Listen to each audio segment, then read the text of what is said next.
आप सभी को ये है हमारी 9th क्लास की ईएमसी की शिक्षक निर्देशिका एंटरप्रेन्योरशिप माइंडसेट करिकुलम सब्जेक्ट की। तो इसमें हमें पहले पढ़ना है कि एंटरप्रेन्योर कौन है। तो हम यही चैप्टर टाइप दिया हुआ है, इसी को हम पढ़ते हैं। इससे हमें समझ में आएगा एंटरप्रेन्योर कौन होते हैं। तो पहला है, इंट्रोडक्शन में कैसे दिया हुआ है कि जब भी हम कोई काम करते हैं तो हमारे काम करने को दो तरीक़ों से देखा जा सकता है। पहला ट्रेडिशनल जो चला आ रहा है, दूसरा एंटरप्रेन्योरशिप माइंडसेट, मतलब कि किसी बड़ी सोच के साथ जोखिम उठाने की मानसिकता के साथ काम करना। लेकिन ट्रेडिशनल माइंडसेट में क्या होता है कि हम बिना किसी तरह का जोखिम उठाए बिना काम करते हैं। तो विद्यार्थियों में एंटरप्रेन्योरशिप माइंडसेट यानी इस तरीके का यानी उद्यमशील सोच विकसित करने के लिए औपचारिक स्कूल शिक्षा की संरचना में ही अवसर विकसित करना हमारे देश की वर्तमान शिक्षा व्यवस्था में एक नवाचार है। इसलिए इस पाठ्यक्रम में आगे बढ़ने के लिए हमें ये समझना चाहिए कि एंटरप्रेन्योरशिप माइंडसेट क्या है। तो आगे चलते हैं। एक एंटरप्रेन्योर और बिजनेसमैन में क्या अंतर है।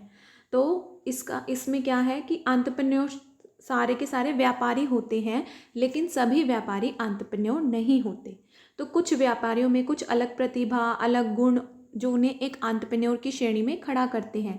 और वो गुण क्या क्या हो सकते हैं, कौन सी प्रतिभा है जो किसी व्यापारी को एंटरप्रेन्योर की श्रेणी में खड़ा करती है, तो इस पर हम आगे विस्तार से बात करेंगे। लेकिन पहले एक सामान्य व्यापारी और एक एंटरप्रेन्योर के बीच काम करने के तरीके के अंतर को समझने की कोशिश करते हैं। तो आगे देखो, एक सामान्य व्यापारी जो होता है वो किसी पुराने प्रचलित बिजनेस को उसके पुराने तौर तरीकों से ही करने की कोशिश करता है और वहीं से वो अपना प्रॉफिट कमाने की कोशिश करता है। उसके लिए यह ज़रूरी नहीं है कि वह जिस सामान या आइडिया का बिजनेस कर रहा है कि वह उसका अपना है या किसी दूसरे व्यक्ति का है। जबकि एक एंटरप्रेन्योर जो है वो कोई नई सोच चुनकर काम करता है। वो जिस आइडिया या सामान का बिजनेस करता है वह स्वयं उसका खुद निर्माता होता है, खुद रचयिता होता है। एंटरप्रेन्योर पुराने बिजनेस या आइडियाज़ पर भी काम करता है, तो पुराने तौर तरीकों की जगह उसमें सुधार करता है और नए सिरे से जोखिम उठाते हुए भी आगे बढ़ने की कोशिश वो करता है। ये तो हो गया पहला अंतर। दूसरा क्या है, एक सामान्य व्यापारी अपने काम मुनाफे को लक्ष्य बनाकर करता है, जबकि एक एंटरप्रेन्योर अपना लक्ष्य मुनाफे के साथ साथ बदलाव को भी बनाता है। बदलाव का यह लक्ष्य बिजनेस करने के तौर तरीकों से लेकर आम लोगों के जीवन से जुड़ी समस्याओं का हल निकालने तक किसी में भी हो सकता है। बहुत बार एंटरप्रेन्योर विश्व की बड़ी समस्याओं में बदलाव लाने करने का भी लक्ष्य बनाते हैं, जिसका उनमें एक जुनून होता है। जाहिर है अपना पूरा तन मन धन निवेश करते वक्त पूरा मुनाफा भी उसका एक लक्ष्य होता है, लेकिन वह एकमात्र लक्ष्य नहीं होता। उसका एकमात्र लक्ष्य होता है कि कोई बदलाव लाना, समाज में कोई बदलाव लाना या कोई भी समस्या है उसका हल निकालना, इजी सॉल्यूशन निकालना एक एंटरप्रेन्योरशिप माइंडसेट का काम होता है। इसे एक उदाहरण की सहायता से समझते हैं। मान लीजिए आपके पड़ोस में कोई व्यक्ति सब्जी की नई दुकान खोलता है, तो इसमें न तो कोई सब्जी नया सामान है और न ही सब्जी की दुकान खोलना कोई नया आइडिया है।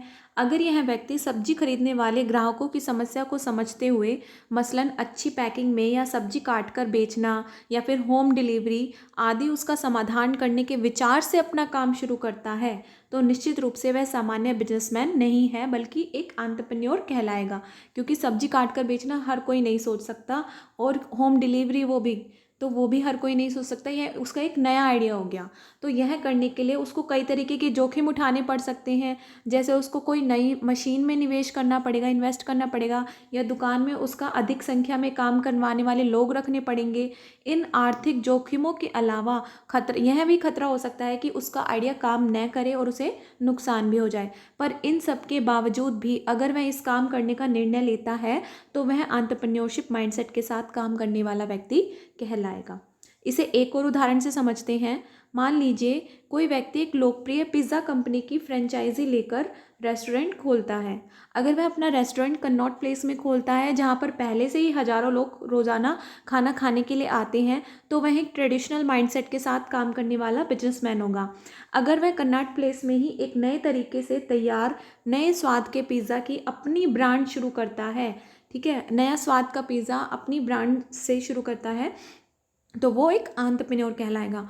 लोग उसे पसंद करेंगे या नहीं, इस जोखिम के बावजूद विश्लेषण करके, चीज़ों का एनालिसिस करके वह लोगों को एक नए तरीके का स्वाद देने के अपने जुनून पर तन मन धन लगाकर काम करता है। एंटरप्रेन्योर माइंडसेट एक बड़ा विषय है, लेकिन ऊपर दिए गए 2 उदाहरण मोटे तौर पर ट्रेडिशनल माइंडसेट और एंटरप्रेन्योरशिप माइंडसेट के बीच अंतर समझाने में हमें मदद कर सकते हैं। देखो, एक ट्रेडिशनल माइंडसेट का व्यापारी अपने व्यापार में घाटे के डर से कोई जोखिम नहीं लेता। उसको पता है कि इसमें फेलियर है तो वो रिस्क नहीं लेगा। अगर लेता भी है तो बहुत ज़्यादा नाप तोल करके लेता है। लेकिन एक एंटरप्रेन्योर की पूरी सोच ही किसी समस्या के समाधान के लिए कुछ नया करने के जोखिम पर आधारित होती है। उसका मेन मोटिव होता है कि कोई समस्या का हल निकले, चाहे उसमें जोखिम हो, लेकिन वो रिस्क लेता है। और एक सामान्य व्यापारी हमेशा दूसरे व्यापारी से आगे बढ़ने की प्रतियोगिता में शामिल रहता है, लेकिन एक एंटरप्रेन्योर खुद के साथ भी प्रतियोगिता में रहता है कि मुझे ये करना ही है। वह हमेशा अपने वर्तमान से आगे बढ़कर बेहतर कुछ करना चाहता है। इस तथ्य को समझ लेना जरूरी है कि एंटरप्रेन्योर और बिजनेसमैन के बीच कोई छोटा बड़ा नहीं होता। तो ऊपर के अंतर को समझते हुए कहीं हम अपने मन में यह धारणा न बना लें कि ट्रेडिशनल बिजनेसमैन के मुकाबले एंटरप्रेन्योर होना कोई बहुत बहुत बड़ी बात नहीं है, कोई बड़ी बात है। समाज में ट्रेडिशनल बिजनेसमैन की भूमिका भी उतनी ही महत्वपूर्ण है जितनी एंटरप्रेन्योर की। एक एंटरप्रेन्योर किसी नए सामान्य विचार पर काम करके उससे आगे बढ़ जाता है, और ट्रेडिशनल बिजनेसमैन उच्च विचार या सामान के व्यापार को आगे चलाने में भूमिका निभाता है। दोनों ही समाज के लिए बहुत ज़रूरी हैं, क्योंकि दोनों अलग अलग तरीक़ों से समाज में योगदान देते हैं। आगे देखो, एंटरप्रेन्योर कौन होता है और कौन नहीं होता। तो ऊपर दिए गए संदर्भ के आधार पर हम कह सकते हैं कि एंटरप्रेन्योर कौन होता है।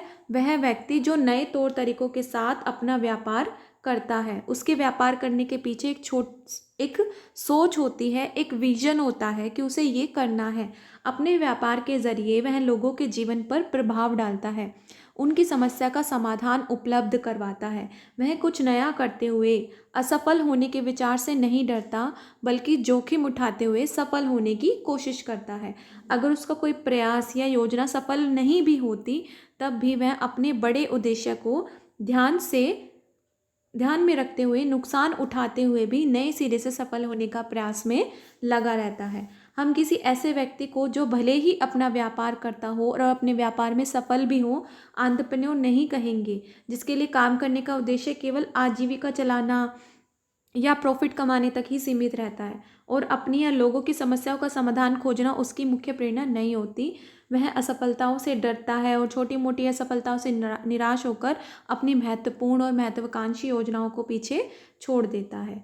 तो उसको हम एंटरप्रेन्योर नहीं कहेंगे, बल्कि उसे कहेंगे जो समाज की समस्याओं का समाधान करता है और उसी को ही व्यापार बना लेता है।